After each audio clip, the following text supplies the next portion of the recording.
Hello बच्चों, आज हम पढ़ेंगे chemical properties of metals and non metals. और थोड़ी सी केमिकल प्रॉपर्टीज़ हम पहले पढ़ चुके थे मेटल्स की। आज हम इन्हें कंप्लीट करेंगे और कुछ इंटरेस्टिंग फैक्ट्स भी जानेंगे मेटल्स और नॉन मेटल्स के बारे में।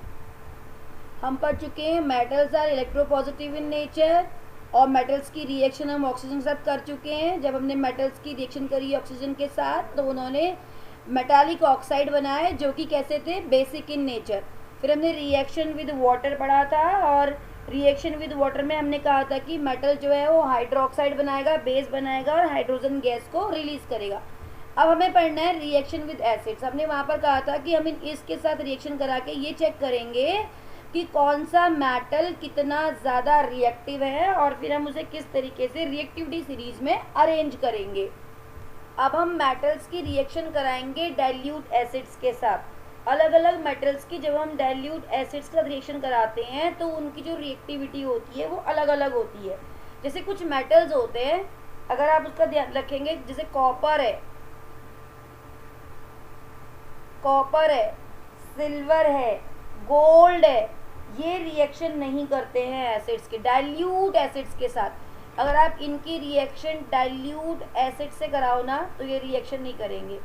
अब क्या होते हैं डाइल्यूट एसिड्स? देखो बेटा, एसिड्स दो टाइप के होते हैं। एक होता है, टाइप तो बहुत सारे होते हैं लेकिन कॉन्सेंट्रेशन के बेसिस पर। एक होते हैं डाइल्यूट और एक होते हैं कॉन्सेंट्रेटेड। डाइल्यूट में क्या होता है, हमारे पास 5% वाटर होता है और 95% वाटर होता है और 5% हम एसिड डालते हैं। डाइल्यूट मतलब बहुत कम एसिड का अमाउंट। और कॉन्सेंट्रेशन में होता है 95% एसिड प्लस 5% वाटर।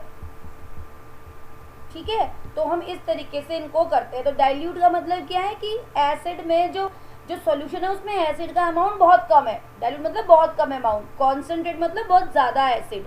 तो हमारे पास जो मिनरल एसिड्स है, वैसे तो आप बहुत सारे एसिड्स पढ़ोगे लेकिन जो मिनरल एसिड्स हैं बेटा अभी इस क्लास में वो 3 टाइप के आपको दिखाई देंगे। आपके सिलेबस में 3 मिनरल एसिड दिखाई देंगे।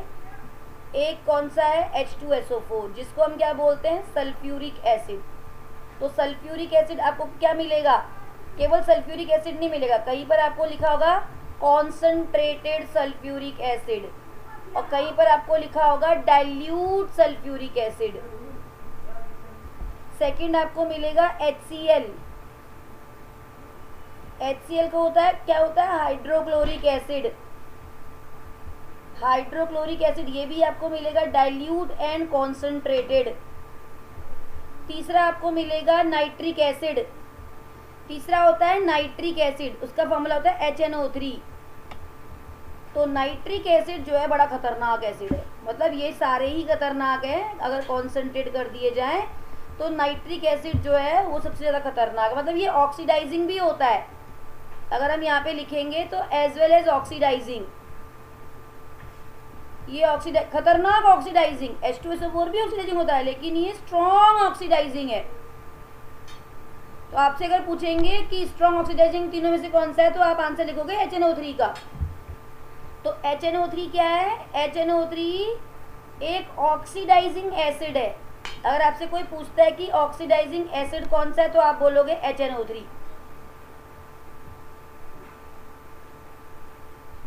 ठीक है, तो ऑक्सीडाइजिंग एसिड है तो इसलिए हाइड्रोजन रिलीज नहीं करता। मतलब हमारे पास एक्सेप्शन हर जगह होंगे, आप एक्सेप्शन याद रखेंगे। एक्सेप्शन में क्या होता है, जब आप मैग्नीशियम और मैंगनीज इन दोनों की रिएक्शन कराओगे HNO3 के साथ में तो क्या करेंगे, ये हाइड्रोजन गैस रिलीज कर देंगे। ये हाइड्रोजन गैस रिलीज करेंगे, लेकिन इनके अलावा किसी भी मेटल के साथ में अगर आप रिएक्शन कराते हो तो वो क्या करेंगे, हाइड्रोजन गैस रिलीज ना करके ऑक्सीडाइजिंग एजेंट का काम करता है और दूसरे मेटल के साथ में तो वो हाइड्रोजन गैस को वाटर बना देता है। तो जो ऑक्सीडाइजिंग एजेंट है HNO3 केवल मैग्नीशियम और Mn के साथ ही, डाइल्यूट HNO3 के साथ जब रिएक्शन करेंगे तो ये हाइड्रोजन गैस रिलीज करेगा, अदरवाइज किसी भी मेटल के साथ नहीं करेगा। दूसरे मेटल के साथ क्या करता है, बनता तो है पहले हाइड्रोजन लेकिन उसको ऑक्सीडाइज करके ये क्या बना देता है, वाटर बना देता है हाइड्रोजन को, है ना। तो क्या करेंगे, तो ऑक्सीडाइजिंग तो क्या लिखेंगे कि HNO3 जो ऑक्सीडाइजिंग एजेंट है when react with metals plus metal से अगर हम इसकी रिएक्शन कराएंगे तो Mn और Mg को छोड़कर केवल Mn और Mg के साथ में हाइड्रोजन बनाता है। किसी और मेटल से करोगे इन दोनों के अलावा तो हाइड्रोजन पहले बनेगा, लेकिन उसको वो ऑक्सीडाइज करके वाटर में कन्वर्ट कर देता है। यानी कि हमारे पास सवाल बन के आएगा कि कौन सी ऐसी मेटल्स हैं जिनको जो डाइल्यूट HNO3 के साथ में हाइड्रोजन रिलीज करती हैं। कौन सी हैं वो? Mg एंड Mn, उसके अलावा कोई नहीं है। उसके अलावा बनता तो है हाइड्रोजन, लेकिन वो उसको ऑक्सीडाइज करके वाटर में कन्वर्ट कर देता है।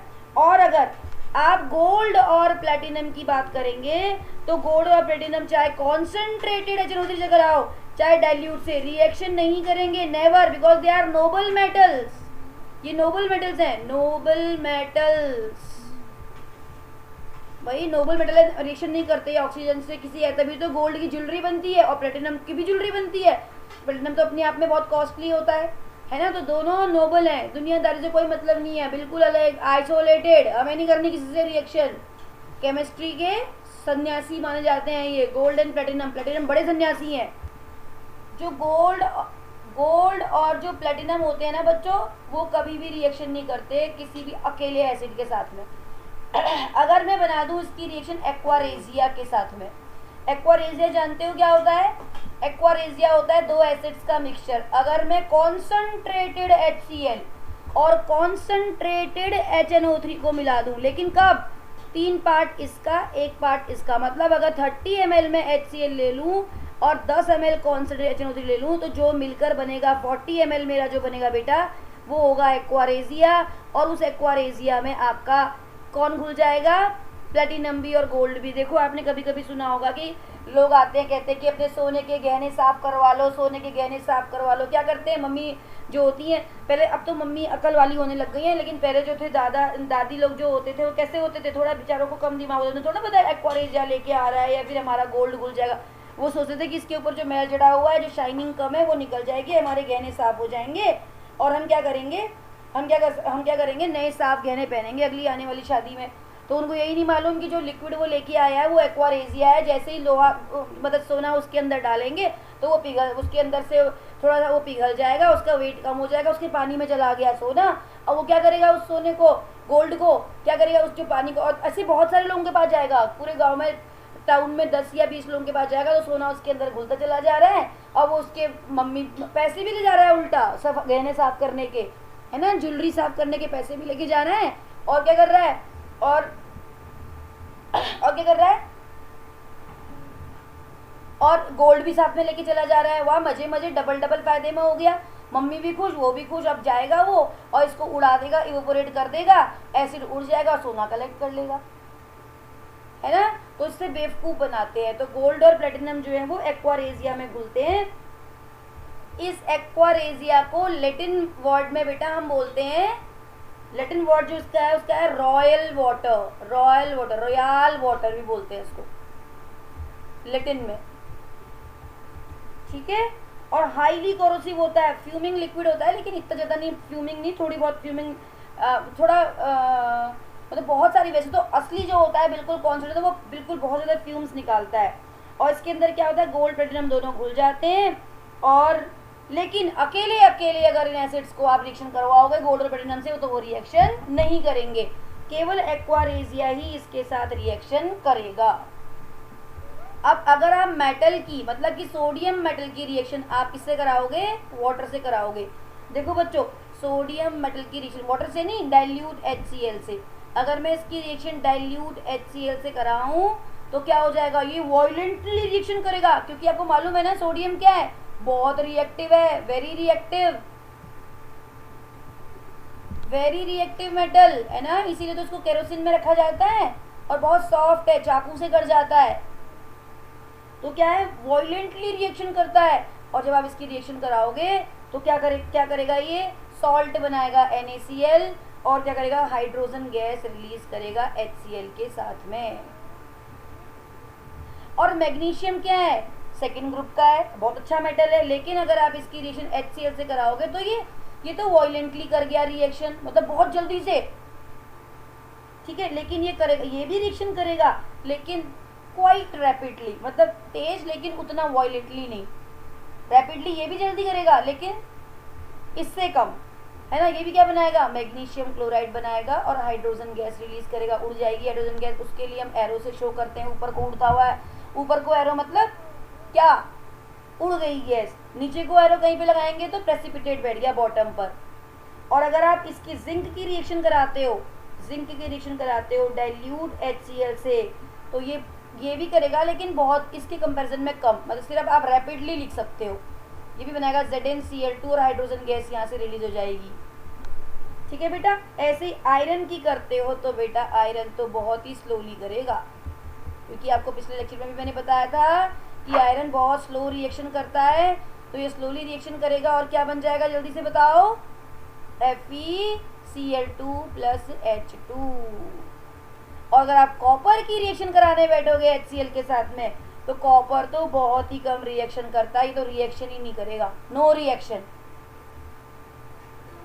तो देखिए, अगर हमने सोडियम की रिएक्शन कराई डाइल्यूट HCl से, मैग्नीशियम की कराई डाइल्यूट HCl से, जिंक की कराई डाइल्यूट HCl से, आयरन की कराई, सबकी हमने डाइल्यूट HCl से कराई एक साथ। 5 बीकर लिए, पांचों बीकर में हमने डाइल्यूट HCl डाला, तो क्या हुआ, सोडियम ने वायलेंटली रिएक्शन करा, बहुत फ्यूम्स निकली आग की तरह एकदम, है ना। और मैग्नीशियम ने रिएक्शन तो करी लेकिन क्वाइट रैपिडली करी, मतलब सोडियम से कम। जिंक ने रैपिडली करी, मतलब मैग्नीशियम से कम।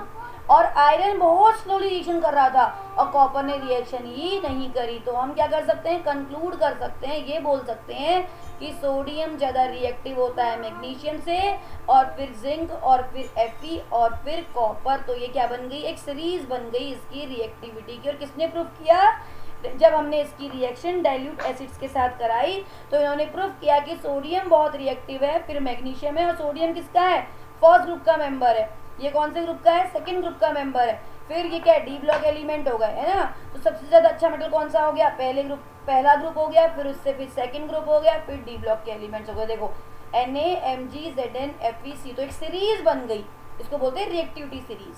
प्रॉपर्टी नेक्स्ट प्रॉपर्टी आएगी रिएक्शन विद क्लोरीन। तो क्लोरीन से अगर हम रिएक्शन कराते हैं किसी भी मेटल की, लाइक मैंने सोडियम की रिएक्शन क्लोरीन से कराई, तो ये बन जाएगा कैसा, क्या बन जाएगा, NaCl। ये आपने लास्ट चैप्टर में पढ़ा हुआ है कि क्या देता है, कॉम्बिनेशन रिएक्शन देता है और बर्निंग होती है और क्या बन जाता है, NaCl। ठीक है। ऐसे ही पोटेशियम की रिएक्शन आप अगर कराते हो तो ये भी क्या बनाएगा बेटा, KCl बनाएगा, सॉल्ट बनाएगा बर्न करने पर। तो ये हो जाएगा रिएक्शन विद मेटल, यानी कि मेटल जब भी क्लोरीन गैस के साथ में रिएक्शन करते हैं तो वो मेटल के क्लोराइड बनाते हैं जो कि आयनिक होते हैं। दोनों कंपाउंड्स क्या हैं, आयनिक कंपाउंड्स। तो अब हम इसकी रिएक्शन करवाएंगे हाइड्रोजन के साथ में, रिएक्शन विद हाइड्रोजन। अब क्या होगा, हाइड्रोजन तो के साथ तो बहुत ही रिएक्टिव मेटल्स रिएक्शन करती हैं।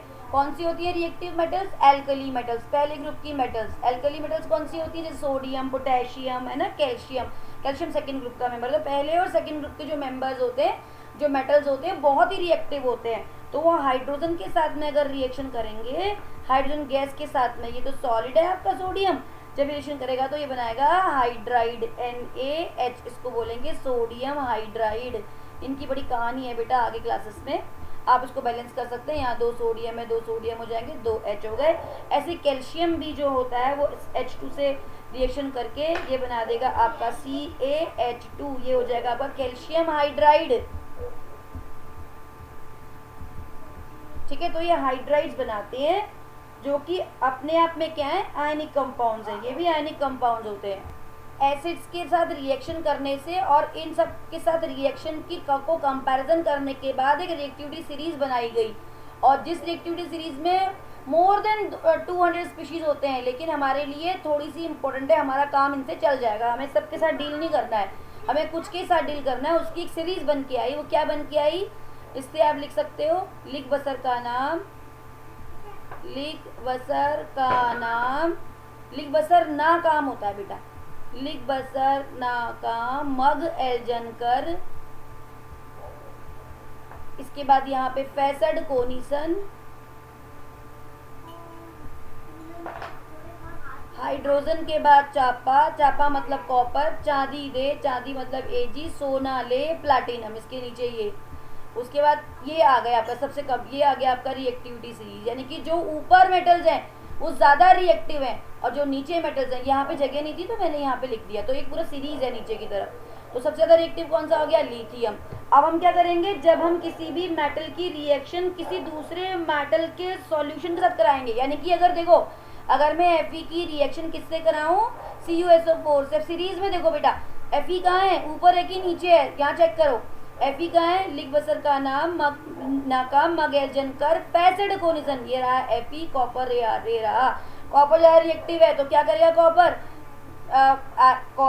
आयरन क्या करेगा, कॉपर के सोल्यूशन में से कॉपर को लात मार के बाहर निकाल देगा और अपने उसकी जगह खुद ले लेगा, क्योंकि और डिस्प्लेसमेंट रिएक्शन हो जाएगी, कॉपर को सेपरेट कर देगा, तो उसको बोलते हैं डिस्प्लेसमेंट रिएक्शन। यानी कि ज़्यादा रिएक्टिव मेटल कम रिएक्टिव मेटल को उसके सॉल्यूशन में से भगाकर खुद उसकी जगह ले लेता है, और ये किसका, इसको क्या बोलते हैं, डिस्प्लेसमेंट रिएक्शन। तो ये रिएक्शन तो पॉसिबल है, लेकिन अगर आप Cu प्लस FeSO4 करोगे तो आप ये रिएक्शन पॉसिबल नहीं है। क्यों? क्योंकि कॉपर नीचे आता है और आयरन ऊपर है। अब कॉपर की इतनी हिम्मत नहीं है कि ज़्यादा रिएक्टिव मेटल को वहाँ से हटा सके। ऐसे सिमिलरली अगर आप क्या करते हो, उस कॉपर को कैडमियम के किसी सॉल्ट में डाल देते हो तो वो ना काम नहीं कर पाए, क्योंकि कॉपर कम रिएक्टिव है। लेकिन अगर आप इसके साथ Zn को डालते हो, आई मीन अगर Zn मेटल को आप CuSO4 में डालोगे तो ये रिएक्शन हो जाएगी। क्यों? क्योंकि देखो ऊपर Zn ज़्यादा रिएक्टिव है, कॉपर बहुत नीचे है, तो ये बन जाएगा ZnSO4 और कॉपर को लात मार के बाहर निकाल देगा, कॉपर हो जाएगा सेपरेट। लेकिन अगर आप इसका उल्टा करोगे, कॉपर को बेटा ZnSO4 में डालोगे तो ये रिएक्शन परफॉर्म नहीं होगी। क्यों? क्योंकि कॉपर कम रिएक्टिव है, इसके अंदर इतनी हिम्मत नहीं है कि वो जिंक को उसके ही सोल्यूशन में से भगाकर खुद वहां चला जाए।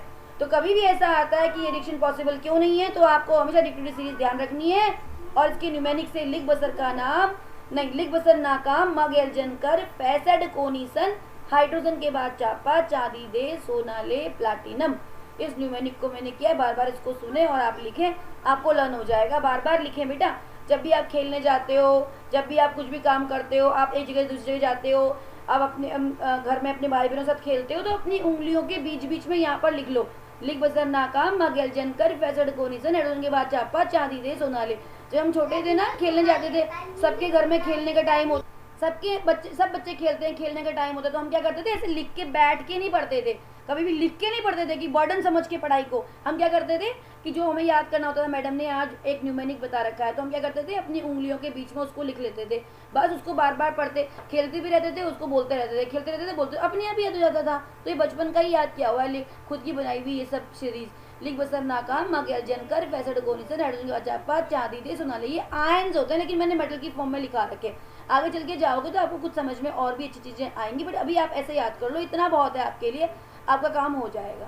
ठीक है, ऐसे ही अगर आप क्या करोगे, अगर आप Cu को कॉपर को AgNO3 में डालोगे तो क्या होगा, कॉपर, अब आप सीरीज में खुद देख लीजिए, लिख बसर नाकाम मगेलजन कर पैसेड कोनिसन, हाइड्रोजन के बाद चापा चांदी दे सोना ले, चांदी नीचे आता है तो कॉपर इसको भगा सकता है इसके में से। कॉपर क्या करेगा, क्योंकि कम रिएक्टिव है तो कॉपर क्या करेगा, खुद आ जाएगा और सिल्वर को भगा देगा। लेकिन अगर आप सिल्वर को कॉपर सॉल्यूशन में डालोगे CuNO3 में, तो ये काम सिल्वर नहीं कर सकता, सिल्वर की इतनी हिम्मत नहीं है कि वो कॉपर को भगा सके। क्यों? क्योंकि रिएक्टिविटी सीरीज में ये नीचे आता है, मतलब ये कॉपर से कम रिएक्टिव है, this reaction is not possible. इस तरीके से हम डिस्प्लेसमेंट रिएक्शन दिखा सकते हैं बेटा। Most reactive and least reactive metal से हमने क्या कर दिया, यहाँ पर हमने पूरे मेटल्स की रिएक्टिविटी सीरीज बना दी। अब हमारे पास जो सबसे ऊपर आएंगे वो हाईली रिएक्टिव होंगे, सीरीज के बीच में जो आएंगे वो मॉडरेटली रिएक्टिव होंगे, जो सबसे नीचे आएंगे वो लीस्ट रिएक्टिव होंगे। अब इन मेटल्स को हम किस तरीके से प्रोड्यूस करते हैं, लेकिन उससे पहले नॉन मेटल्स की फिजिकल एंड नॉन मेटल्स की केमिकल प्रॉपर्टीज और मेटल्स और नॉन मेटल डिफरेंस आपको करना होगा। उसको करने के बाद कुछ फैक्ट्स जानेंगे मेटल्स एंड नॉन मेटल्स के बारे में, और फिर उसके बाद हम क्या करेंगे, इंपॉर्टेंट फैक्ट जानेंगे। उसके बाद हम क्या करेंगे, एक्सट्रैक्शन करेंगे, मेटल को अर्थ से जो ओर मिलता है उसे कैसे हम जनरेट करते हैं लैब के अंदर, ये हम पढ़ेंगे। यानी कि उसको बोलते हैं मेटलर्जी या extraction of pure metal from the ore.